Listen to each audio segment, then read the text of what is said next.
तो मोदी को प्यार करते हैं आप या विपक्ष को प्यार करेंगे 24 में, बताइए। हम पहले योगी को करते हैं फिर मोदी को करते हैं। पहले योगी को करते हैं फिर मोदी। हाँ बिल्कुल सर। अच्छा। मैं गुजरात का ही हूँ और मोदी के गांव के पास का हूँ, लेकिन मोदी से पहले मैं उसको प्यार करता हूँ। योगी को प्यार करते क्यों कि वो एक पिक्चर थी ना सनी देओल, तारीख पे तारीख, तारीख पे तारीख, वो तारीख वाला सिस्टम खत्म, वहीं 24 घंटे में रिजल्ट।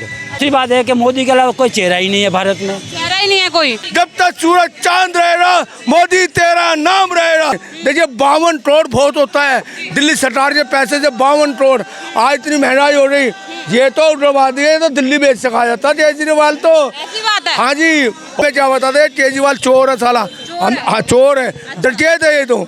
सबसे पहले सत्येंद्र जैन गए, तिहाड़ जेल का गृह मंत्रालय संभाल लिया उन्होंने। उसके बाद अब मनीष सिसोदिया भी लगभग तिहाड़ जेल के लिकर मंत्री और शिक्षा मंत्री बनने के कगार पे आ गए हैं। उसके बाद 2-4 सांसद की कमी पड़ेगी तो हम संजय सिंह और राघव चड्ढा जैसे लोगों को तिहाड़ जेल भेज देंगे। जो बचा प्रधानमंत्री पद वो तिहाड़ जेल का, उस पर अरविंद केजरीवाल को बैठा देंगे। उनका प्रधानमंत्री बनने का सपना भी पूरा हो जाएगा और हमें उनको जेल में देखने का भी सपना पूरा हो जाएगा। जेल में सरकार चलाएगी क्या आम आदमी पार्टी? चलाए, वैसे भी तो सुकेश चंद्रशेखर जैसे उनके दोस्त थे।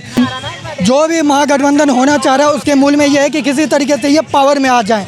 एक बार यदि पावर में आ जाए तो उसके बाद ही आगे कुछ सोचेंगे। अभी इन्होंने कुछ सोचा नहीं है, सीधी बात यह है। यदि इन्होंने कुछ सोचा तो पब्लिक मंच पे आके बताएं कि कैसे महंगाई खत्म होगी, कैसे बेरोजगारी खत्म होगी, नए नए जॉब्स कैसे क्रिएट होंगे। नमस्कार, मैं हूं श्वेता सिंह और आप देख रहे हैं PS24। देखिए, आपको बता दें कि 2024 की महाजंग जो है वो तैयार हो चुकी है और बात तब और अहम हो जाती है जब पीएम मोदी भी उसमें एंट्री कर देते हैं। बेंगलुरु में जो बैठक हो रही है उस पर पीएम मोदी ने आज लगातार प्रहार किए और विपक्ष की पोल वो खोलते नजर आए। तो आज हमारे साथ मौजूद हैं दिल्ली के ऑटो वाले चीफ मिनिस्टर CM। इनसे हम बातचीत करेंगे और जानेंगे कि विपक्ष का पलड़ा भारी है 24 में या फिर मोदी जी का पलड़ा भारी है। मैंने 5 साल आम आदमी पार्टी में ज्वाइन की थी और जो आज ये बंगलोर में अपनी मीटिंग बिठा रहा है और इसने 52 करोड़ का बंगला बनाया। आज पूरा हिंदू जितने भी दिल्ली वाले ऑटो वाले हैं सब इसको गालियाँ देते हैं। आज इतनी महंगाई हो रही है, जब इन्हें 52 करोड़ का घोटाला किया जनता के पैसों से तो जनता चाहती है सेंट्रल गवर्नमेंट के अंडर में। देखिए 52 करोड़ बहुत होता है, दिल्ली सरकार के पैसे से 52 करोड़।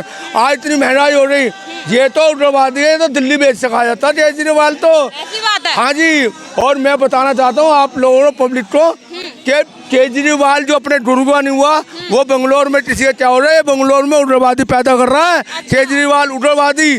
और दूसरी बात, जब तक सूरज चांद रहेगा 2024 में मोदी तेरा नाम रहेगा। केजरीवाल ने क्या बनाया? केजरीवाल ने कुछ नहीं बनाया, महंगाई के सिवा कुछ नहीं बनाया। आज हमारी गैस देखिए 90 रुपये किलो, 90 रुपये किलो गैस है मेरी। अगर हम ऑटो चलाते हैं 90 रुपये किलो गैस है हमारी। हम ऑटो वाले जब भी चलाते थे 6 साल पहले ऑटो, तो कोई भी आधा सीधा के टाइम पे फोटो खींच लेता था और कम से कम 20,000 10,000 का चलान करवाया। हमें क्या बता दे, केजरीवाल चोर है साला। हम हाँ चोर है, डकैत है ये तो डकैत है। कहते हैं ना डिट्ठे आदमी जो होते हैं उनके अक्ल जो है घुटनों में होती है। आज चैलेंज दे रहा हूँ, CM बनने के बाद जितने भी आम आदमी पार्टी है सबको बंद करना है। और सबसे बड़ा चोर है राजकुमार आनंद, जो पटेल नगर में कम से कम 20 करोड़ की कोठी इनके पास। और CM बनने के बाद इनको सबको जेल भेजना आम आदमी पार्टी वालों को। जब तक सूरज चांद रहेगा मोदी तेरा नाम रहेगा। ठीक है, क्या नाम है सर? गौरीशंकर भारद्वाज। मोदी जी ने आज सुबह बड़े प्रहार किए विपक्ष पे और वो लगातार ये कह रहे हैं कि जो विपक्ष है केवल परिवारवाद करता है और परिवारवाद की राजनीति करता है। आप सहमत है इससे कि नहीं है? नहीं, इसके सहमत है हम। सहमत है। बिल्कुल। वो कह रहे हैं गरीबों के विकास से भी इन्हें कोई मतलब नहीं है, केवल इन्हें अपने विकास से, अपने परिवार के विकास। हाँ, वैसे भी ना लालू के पास क्या था, मेरे बाप की प्रॉपर्टी थी, इससे भी कम थी ना। आज अरबों खरबोपति बन गया है। वो कहाँ वो है ही लालू के पास, उसके सारी लड़कियां बोलो कि उसके दामाद बोलो सारे अरबों खरबोपति। वही मुलायम सिंह के पास क्या था, कुछ भी नहीं था। आज पूरा कुनबा उसका देख लो। तो सारे ये चौटाला के पास क्या था, कुछ भी नहीं था।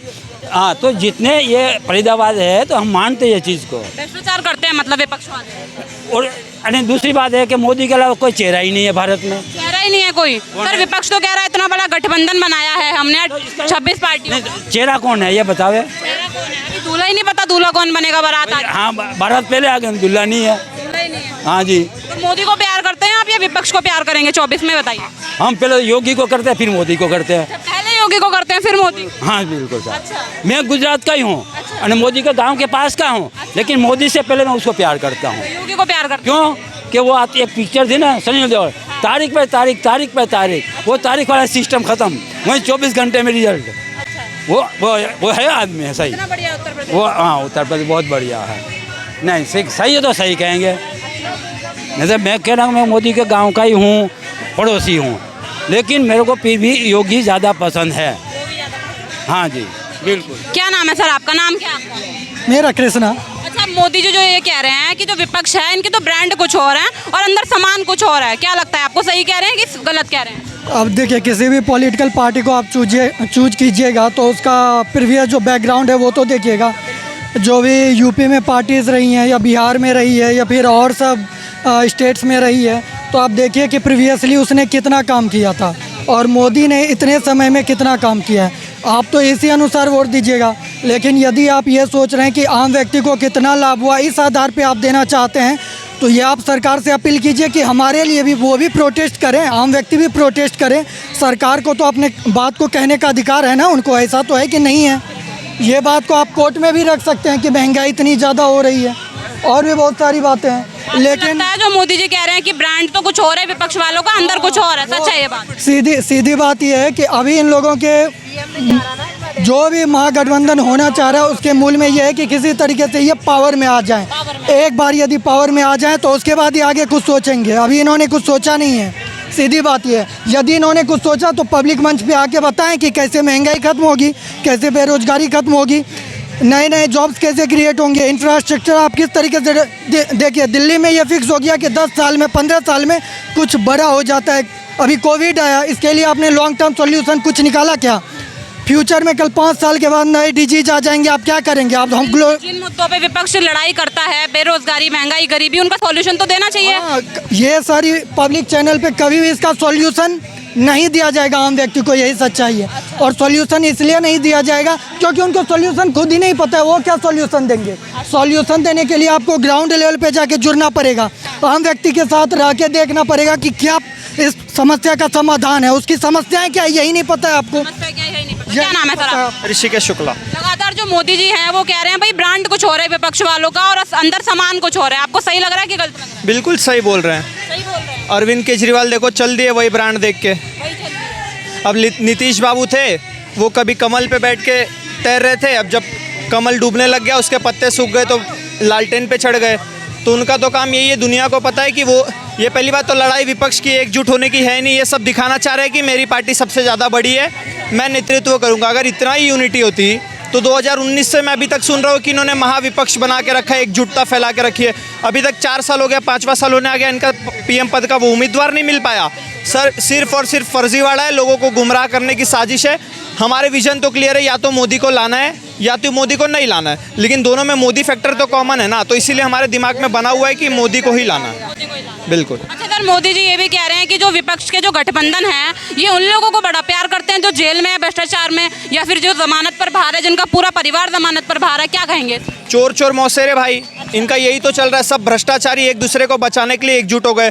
पता है अगर एकजुट नहीं होंगे तो एक एक करके सबके घर पे सीबीआई ईडी पहुंचेगी, एक एक करके सब अरविंद केजरीवाल की तरह या उनके जो भी पाले हुए चाटुकार थे उनकी तरह अंदर हो जाएंगे। राहुल गांधी जी ने भारत जोड़ो यात्रा चलाई थी ना, क्या भारत जोड़ा? उसमें जितने देशद्रोही देश विपक्षी बात करने वाले थे वही सब जुड़े थे। असली में भारत जोड़ने का काम तो नरेंद्र मोदी जी ने किया है। अब बताता हूँ मैं कैसे। महाराष्ट्र से उद्धव ठाकरे जुड़ गए, बिहार से नीतीश बाबू और ये लालू यादव जुड़ गए, उसके बाद यूपी से अखिलेश जुड़ गए, दिल्ली से अरविंद केजरीवाल जुड़ गए, साउथ से केसीआर स्टालिन जुड़ गए। तो जितने विपक्षी एक दूसरे को अभी तक पानी पी के गाली देते थे वो लोग आज एक साथ हाथ एक दूसरे के कंधे पे हाथ रख के ऐसे हाथ उठा के खड़े हैं। तो ये भी कह रहे हैं कि बीजेपी जो है वॉशिंग मशीन बन गई है, भैया सबके पाप धुल जाते हैं जैसे जुड़ते हैं बीजेपी में। हाँ, तो अगर किसी विपक्षी को लगता है कि मेरा ये वाला नेता भ्रष्ट है तो भेज दे भाजपा में, हम उसको भी साफ कर देंगे, उसको भी कोई ना कोई पद दे देंगे। अगर कोई आदमी किसी घर से जेल से बाहर आने के बाद सुधर जा रहा है तो क्या दिक्कत है, भाजपा में आके सुधर जाए, कोई अच्छा सा पद लेके बैठे जनता की सेवा करे। अच्छा, मनीष सिसोदिया और सत्येंद्र जैन अगर भाजपा में शामिल हो जाएं तो सुधर जाएंगे क्या वो? देखो, उनको भाजपा में शामिल होना ही नहीं है। सबसे पहले सत्येंद्र जैन गए, तिहाड़ जेल का गृह मंत्रालय संभाल लिया उन्होंने। उसके बाद अब मनीष सिसोदिया भी लगभग तिहाड़ जेल के लिक्कर मंत्री और शिक्षा मंत्री बनने के कगार पे आ गए हैं। उसके बाद 2-4 सांसद की कमी पड़ेगी तो हम संजय सिंह और राघव चड्ढा जैसे लोगों को तिहाड़ जेल भेज देंगे। जो बचा प्रधानमंत्री पद वो तिहाड़ जेल का, उस पर हम अरविंद केजरीवाल को बैठा देंगे, उनका प्रधानमंत्री बनने का सपना भी पूरा हो जाएगा और हमें उनको जेल में देखने का भी सपना पूरा हो जाएगा। जेल में सरकार चलाएगी क्या आम आदमी पार्टी? चलाए, वैसे भी तो सुकेश चंद्रशेखर जैसे उनके दोस्त थे, तो जितने भी भ्रष्टाचारी करप्ट खालिस्तानी जैसे दोस्त हैं, जब तुम काम में ये भ्रष्टाचार का करोगे या फिर गैंगस्टर वार करोगे तो तुम्हें हम प्रधानमंत्री क्यों बनाएंगे? तो बनो तिहाड़ जेल के प्रधानमंत्री। और मोदी जी लगातार ये भी कह रहे हैं कि गरीब जनता के विकास से इन लोगों को कोई मतलब नहीं है, सिर्फ अपने परिवार का विकास करना है भाई विपक्ष को। तो लाइव एग्जाम्पल देख लो, अरविंद केजरीवाल दिल्ली को पेरिस बनाने वाले थे, लंदन बनाने वाले थे, इटली का वेनिस बना दिया, हर तरफ नाव चल रही थी कुछ दिनों में। झील तो नहीं बना लेकिन नहर और नदियां बन गई बराबर से, और अपना 50-55 करोड़ का शीश महल बना के आराम से उसमें बैठ के पूरे दिल्ली को डूबते हुए देख रहे थे। तो इनको सिर्फ और सिर्फ अपना ही विकास करना होता है। जैसे राहुल गांधी जी अभी तक नेशनल हेराल्ड को आगे बढ़ाते चले गए, जब मोदी जी आए उन्होंने एक शिकंजा कसा, तब जाके हमें पता चला कि इन्होंने इतना भ्रष्टाचार कर रखा था। तो ये सिर्फ और सिर्फ अपना ही राजतंत्र चलाने के चक्कर में पड़ गए थे, लेकिन जनता को समझ आ गया कि राजतंत्र अगर होगा तो फिर चीन और रूस जैसा हमारा भी हाल हो जाएगा, इसीलिए जनता ने इनको लात मार के फेंक दिया। सर, राहुल गांधी पे भी तंज करते मोदी जी नजर आए कि भाई जो लोग एक विशेष वर्ग पे कमेंट करते हैं कोई और सुप्रीम कोर्ट उन्हें सजा देता है, उनको भी बड़ा प्यार करते हैं विपक्ष वाले। तो राहुल गांधी जी को तो मुझे समझ में नहीं आता उनकी बात ही क्यों करनी, उन्हें तो मुस्लिम लीग जैसे चीज़ें सेक्युलर नज़र आती है ना। और अगर आरएसएस और बजरंग दल जो देश के लिए काम कर रहा है वो उनको कम्युनल और देशद्रोही संगठन नज़र आता है। तो इनको हमें समझ में आ गया, हमारे ना सीबीआई पे भरोसा है, ना ईडी पे भरोसा है, ना एसबीआई पे, किसी पे भरोसा नहीं है। लेकिन अगर कुछ जोर सोरस बोल दे तो तुरंत यकीन कर लेंगे, जिसमें चीन को हमसे ज़्यादा डेमोक्रेटिक दिखाया वो रिपोर्ट पर तुरंत यकीन कर लेंगे। तो ये सब हमें मानसिकता समझ में आ रही है। यूके में जाके हमारे भारत के खिलाफ बयान देते कि भारत की डेमोक्रेसी खतरे में। आप मुझे बता दो, यूके ने ही हिंदुस्तान और पाकिस्तान का बंटवारा करवाया था ना। पाकिस्तान ने तो खुद को इस्लामिक नेशन घोषित कर दिया, यूके ने भी खुद को क्रिश्चियन नेशन घोषित कर दिया। इस सेक्युलर नहीं है यूके, लेकिन हमारे भारत को सेक्युलरिज्म का चूरन खिलाया गया अभी तक। तो वो देश में जाके बुराई करते हैं जो हमारे से पीछे हो चुका है आज के टाइम पे, जिसको हम ओवरटेक कर चुके हैं। जर्मनी जैसे कंट्री रिसेशन में चले गए जो आज तक हमें ज्ञान देते थे। तो इसीलिए राहुल गांधी को अगर इतना ही पसंद है तो भाई वो इटली चले जाए, भारत में तो उनका कुछ नहीं होना।